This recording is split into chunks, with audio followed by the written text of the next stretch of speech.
Pada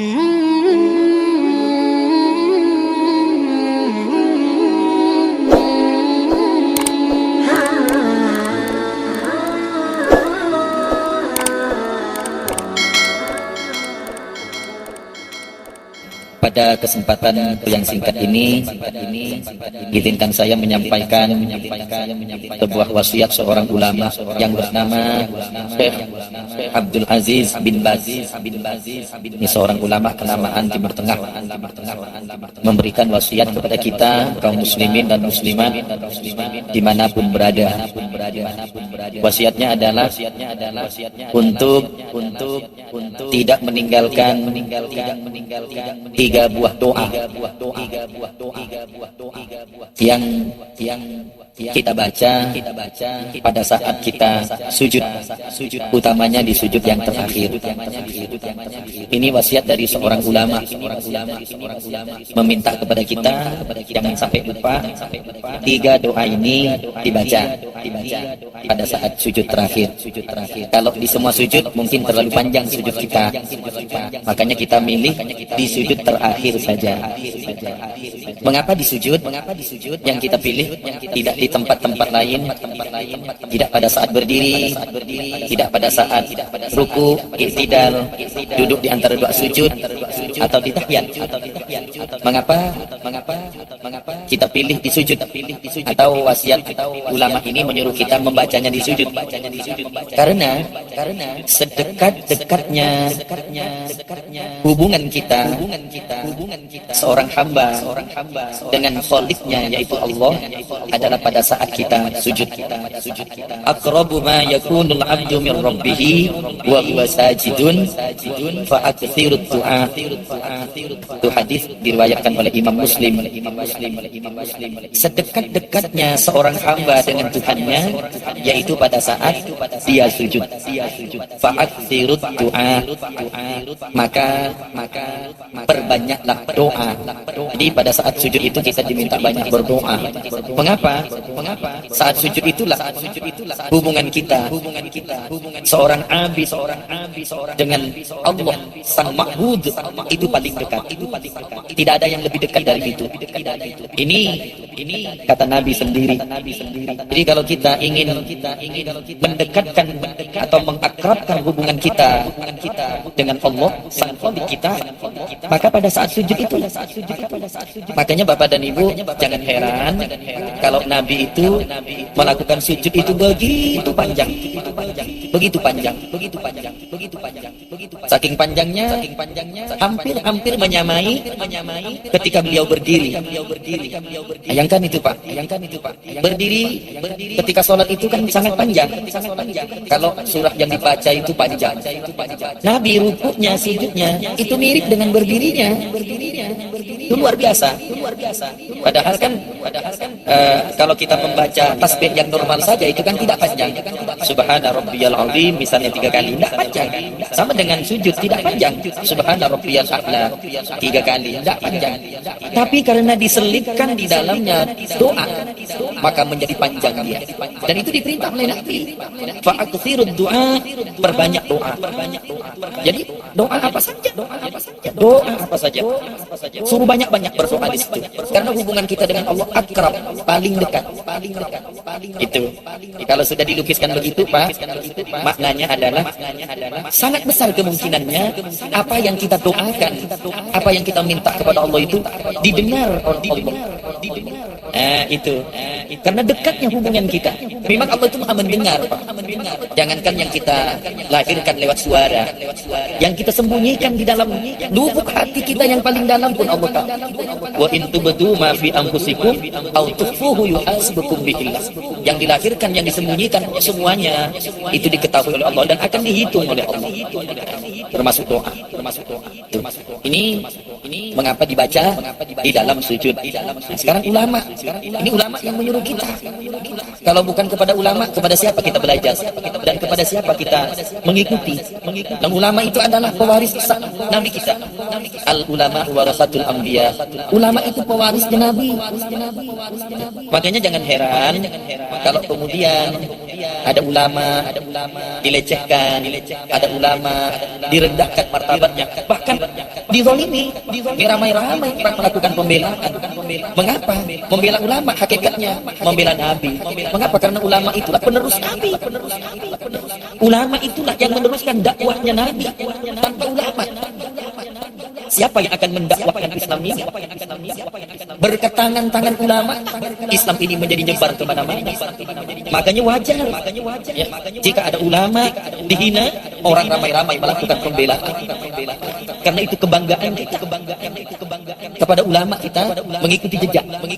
Kita belajar kepada beliau-beliau itu, baik belajar secara langsung maupun tidak langsung melalui kitabnya, melalui karya-karyanya. Kita belajar kepada mereka. Oleh karena itu, ya, kita ikuti apa yang dinasihatkan, apa yang diwasiatkan oleh ulama. Termasuk ini. Ini Syekh Abdul Aziz bin Baz mewasiatkan kepada kita untuk membaca. Mudah-mudahan 3 doa ini, walaupun sekilas saya sampaikan nanti, salah satunya ada yang nyantol, ada yang diingat. Alhamdulillah kalau 3-tiganya. Ini doa sudah familiar, sudah terbiasa. Hanya mungkin kita tidak membacanya selama ini. Yang pertama adalah Allahumma inni as'aluka husnal khotimah. Ini kan biasa Pak kita dengar doa ini. Allahumma inni as'aluka husnal khotimah. Ya Allah, aku mohon kepadamu atau aku minta kepadamu husnul khotimah. Baik penghabisan. Nah, kita kan berlindung kepada Allah Pak min su'il khotimah, dari jelek penghabisan. Tidak ada yang kita dambakan di dunia ini Pak, kecuali di penghujung hayat kita itu dalam keadaan baik, dalam keadaan husnul khotimah. Itu yang kita minta. Siapa yang menjamin bahwa kita itu husnul khotimah? Tidak ada. Ulama sekalipun, abid sekalipun, tidak ada yang menjamin yang bersangkutan husnul khotimah. Tidak ada. Makanya kita minta kepada Allah. Jangan lalu mentang-mentang kita selama ini merasa sudah takwa, merasa sudah begitu taat, merasa sudah menjalankan semua perintah agama, sudah memastikan diri kita husnul khotimah. Tidak bisa. Apakah husnul khotimah atau su'ul khotimah? Itu hak prerogatif Allah semuanya. Makanya kita minta. Jangan sampai di ujung hayat kita dalam keadaan su'ul khotimah. Itu tidak bisa Pak. Kita pastikan saya pasti husnul khotimah. Nggak bisa. Kita mau mati seperti apa? Penyebab kematian kita apa? Di mana kita mati? Tidak ada yang tahu. Kondisi kita mati seperti apa? Husnul khotimah atau su'ul khotimah? Nggak ada yang tahu. Makanya wajar kita minta Allahumma inni as'aluka husnal khotimah. Ini mudah-mudahan bisa diingat. Allahumma inni as'aluka husnal khotimah. Satu. Yang kedua, Allahumma rzuqni taubatan nasuha qabla al-maut. Ya Allah, karuniai hamba taubat nasuha sebelum mati. Itu yang kita minta. Taubat nasuha itu taubat yang sungguh-sungguh, taubat yang membawa kita tidak melakukan lagi maksiat, mungkarat, dosa kepada Allah. Selama kita mengulangi dosa yang kita lakukan, belum nasuha kita. Taubat kita hanya taubat reguler saja, taubat harian saja. Yang kita minta adalah taubat nasuha, taubat yang betul-betul tidak lagi membawa diri kita masuk kepada lembah dosa. Itu taubat nasuha. Itu yang kita minta sebelum mati. Jadi sebelum maut menjemput kita sudah berada dalam kondisi taubatan nasuha. Makanya harus diminta ini. Sama dengan yang pertama, tidak ada jaminan Pak. Di ujung kita sudah taubat nasuha atau belum? Tidak ada jaminan. Makanya yang ini kita minta juga. Jangan sampai tobat kita tobat sambal. Apa maksudnya tobat sambal Pak? Cuma pedas sebentar. Seperti makan sambal pedas sebentar, nanti hilang pedasnya. Taubat kita mungkin selama ini seperti itu. Ada kalanya kita taubat sungguh-sungguh, tapi tidak begitu lama kita lakukan lagi dosa itu. Itu namanya taubat sambal. Yang kita minta tidak seperti itu. Yang kita minta taubatun nasuha. taubat yang sungguh-sungguh. Ini mesti kita minta, di samping ada upaya untuk itu. Yang terakhir, Allahumma ya muqallibal qulub, tsabbit qalbi ala dinik. Ya Allah, wahai yang membolak-balikkan hati, kuatkan hatiku ala dinik, atas agamamu. Jadi kita minta ditetapkan hati kita dalam agama Allah, yaitu agama Islam, sebelum kita mati. Sebab tidak ada yang bisa menggaransi apakah kita mati muslim atau kafir. Tidak ada. Makanya Allah mewanti-wanti kita, wa la tamutunna illa wa antum muslimun. Jangan engkau mati kecuali kamu dalam keadaan muslim. Ini kan peringatan Allah. Artinya apa? Begitu banyak orang yang ketika sehat, ketika hidup dalam keadaan muslim, tapi begitu ajal menjelang, berubah hatinya, berbalik hatinya, menjadi ingkar kepada Allah. Kata Nabi, ya, nanti akan ada satu masa ketika pagi orang muslim Islam, sore sudah kafir. Ketika sore muslim, pagi dia kafir. Begitu fluktuatif, begitu mudah berubah. Karena hati ini memang mudah berubah.